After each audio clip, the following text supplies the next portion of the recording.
We're back on STL TV Live, and I am joined by John Janulis from SLU Civil Rights Pilgrimage. How are you? Doing well. How are you? Good. Thanks for coming on the show today. Yeah. Also known as JJ. Correct. Yep. Right? Yep. And you're a transplant. Where are you from? Yes, I'm originally from Chicago, but most recently I came from Milwaukee, Wisconsin. Right, because in college life, people travel a lot. So what do you do? What do you do at SLU? Yeah, so I'm one of the assistant directors for Housing and Residence Life there. So my primary responsibilities include oversight of a lot of our upper class communities, and basically managing kind of the operations of a lot of different residence halls on campus. Okay.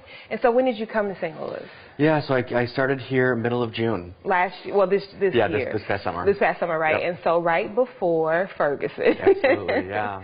So tell me about your experiences being from a different city, coming into everything that is Ferguson. You know, what was that like for you?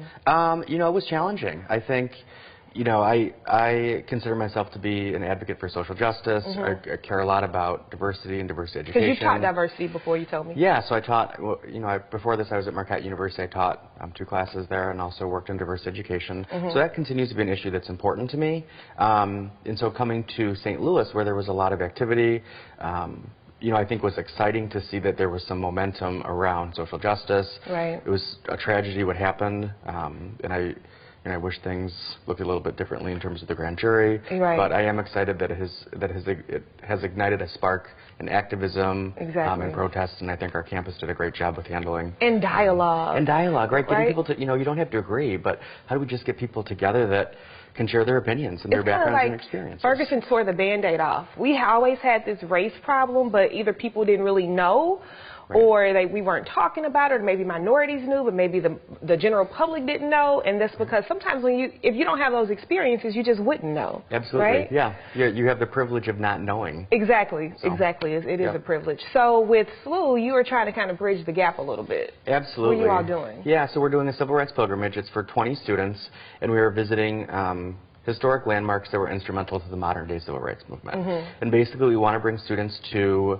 a lot of these places that that were famous for giving us the rights that we have today in society, and really helping students not historicize the movement, not think of it as something that just happened in the past, but breathe some life into these places and have our students walk away with some inspiration and motivation to be agents of change. Right. So tell me when you say not historicize the movement. I love that. Tell me more about that. So I think a lot, for some people, they read about kind of the civil rights movement in history books. Reality is probably not a lot of history books have this, you know. And Hollywood historicizes this. So you see black people in Selma, which is a great movie, or The Help, or The Butler, right? So that's what happened a long time ago. Right. And but things are happening now. Well, a lot of people want to say, oh, we have our first, you know, president who's a person of color. We don't have a race problem anymore. There's not injustice anymore. And that's just not the truth. So the minute we begin to kind of relegate all of these things that happened in the 50s and 60s to chapters in history books, we begin to forget about them. And I don't want people to forget about them. I don't want people to forget about the people that kind of created this social change. And I want people to think about the fact that in some of these, you know, situations, it was only a handful of people that actually got a movement started. Made a change. Exactly. I love that. And so when we come back, you told me a story about how students recognize a handful of African Americans when it comes to people of social change. We'll talk more about that, and some SLU students who sometimes kind of feel the rub of being a little different. Absolutely. So we'll come back and talk about that. Don't go anywhere. We'll return with more from John Janulis from SLU's Civil Rights Pilgrimage right after this.